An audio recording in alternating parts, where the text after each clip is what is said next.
Hello students, आज के इस वीडियो में आपका स्वागत है। आज हम जानेंगे विलिंग समोदर विवाह। इससे पहले के वीडियो में हमने जाना था सलिंग समोदर विवाह। विलिंग समोदर विवाह सलिंग समोदर विवाह के बिल्कुल विपरीत है। विलिंग समोदर विवाह में दो सगे भाई बहनों के बच्चे आपस में शादी करते हैं, यानी कि एक भाई का बच्चा उस भाई की बहन के बच्चे से यदि विवाह करता है तो इस प्रकार के विवाह को विलिंग समोदर विवाह कहेंगे। यदि हम सरल शब्दों में जानें तो एक भाई है उसकी एक बहन है। भाई के भी बच्चा है और बहन के भी बच्चा है। तो वो जो दोनों के जो एक एक बच्चा है उनमें एक लड़का होगा और एक लड़की। यदि वो भाई बहन ये तय करते हैं कि हम आपस में अपने बच्चों की शादी कर देते हैं और वो शादी कर देते हैं तो इस प्रकार के विवाह को विलिंग समोदर विवाह कहते हैं। यानी कि जो बच्चों के जो माता पिता हैं वो विपरीत लिंग के हैं। उनमें से एक पिता होंगे और एक माता होंगे। रिश्ते में उनका खून का रिश्ता होगा, वो भाई बहन होंगे और उनकी संतान होगी और उन संतानों को वो आपस में शादी कर देंगे। इस प्रकार के विवाह मुस्लिम परिवारों में देखने के लिए मिलते हैं। हिंदू विवाह में ऐसे परिवारों की मनाही होती है क्योंकि मामा के बच्चे या बुआ के बच्चे हिंदू विवाह में शादी नहीं करते, क्योंकि वे आपस में भाई बहन माने जाते हैं और भाई बहनों का विवाह करना उचित नहीं होता।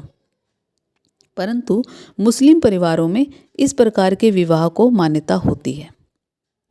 समोदर भाई बहन को संबंधित करने वाले रक्त संबंधी माता पिता विषम लिंग के होते हैं। ममेरे या फुफेरे भाई बहनों की जो शादी होती है उसे विलिंग समोदर विवाह कहते हैं। ये दो प्रकार के होते हैं।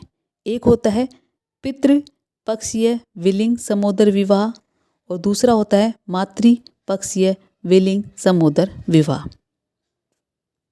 यदि हम पितृपक्षीय विलिंग समोदर विवाह की बात करते हैं तो जब एक लड़का अपने पिता की बहन यानी कि बुआ जो है उसकी बेटी से यदि शादी करता है तो इस प्रकार के विवाह को पितृपक्षीय विलिंग समोदर विवाह कहेंगे।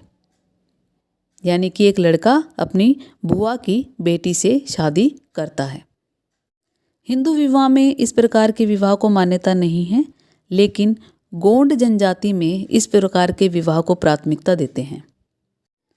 यदि हम मातृपक्षीय विलिंग समोदर विवाह की बात करते हैं तो जब एक लड़का अपने माता के भाई यानी मामा जो है उसकी पुत्री से शादी करता है, यानी मामा की बेटी से शादी करना, यदि वो इस प्रकार की शादी करता है तो यह मातृपक्षीय विलिंग समोदर विवाह कहलाएगा।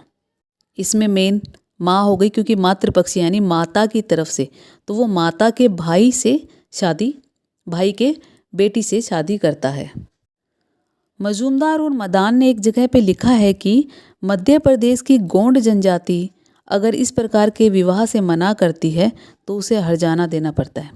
यानी कि गोंड जनजाति में इस प्रकार के विवाह का प्रचलन है और मना करने की वहाँ पर कोई गुंजाइश नहीं होती। यानी उनके समाज के लोग इस प्रकार के विवाह को मना नहीं करने देते, वो खुद आगे होकर इस प्रकार के विवाह को प्राथमिकता देते हैं। भारत के बाहर पश्चिमी ऑस्ट्रेलिया की कैरियरा जनजाति है। फिजी द्वीप और लेक आयर में व्यक्ति अपने मामा की बेटी से विवाह करने की प्रथा वहाँ पर है। यानी कि वहाँ पर ये प्रथा है कि व्यक्ति जो है वो अपनी मामा की बेटी से शादी करेगा। इस प्रकार की विवाह की एक खास बात यह है कि इसमें वर और वधू है उसकी आयु के अंतर को ध्यान नहीं रखा जाता। यानी उनके लिए कोई महत्व नहीं रखता कि उन दोनों की आयु में कोई अंतर है। यानी कि हमारे यहाँ मान के चलते हैं कि वर और वधू में 2-3 साल का ही अधिक से अधिक अंतर होना चाहिए, लेकिन वहाँ पर इस चीज़ को महत्व नहीं दिया जाता। बहुत बार वहाँ पर इस प्रकार की शादियों में 20-20 वर्ष का अंतर तक देखा जाता है। यानी वधू और वर की उम्र में लगभग 20 साल का अंतर भी सामान्य बात है, जबकि 20 वर्ष सामान्य बात नहीं होती, क्योंकि बहुत से जो पिता और बच्चे होते हैं उनके अंदर ही 20 से 25 साल का फ़र्क होता है। अगर हम पुराने ज़माने की बात करें, आजकल 30-30 साल का फ़र्क होता है, परंतु विवाह के लिए 20 साल का फ़र्क बहुत ज़्यादा होता है, लेकिन इन जनजातियों में इस चीज़ को महत्व नहीं दिया जाता। इनके लिए महत्वपूर्ण होता है उस विवाह को करना। और विवाह करने के लिए यदि लड़की या लड़के की उम्र में अगर 20 साल का भी अंतर है तो उनके लिए वो सामान्य बात है, क्योंकि उम्र से ज़्यादा विवाह को महत्व दिया जाता है।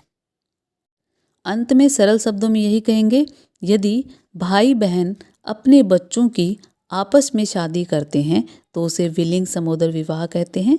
इसके 2 पक्ष होते हैं, एक है पितृपक्षीय और एक है मातृपक्षीय। धन्यवाद।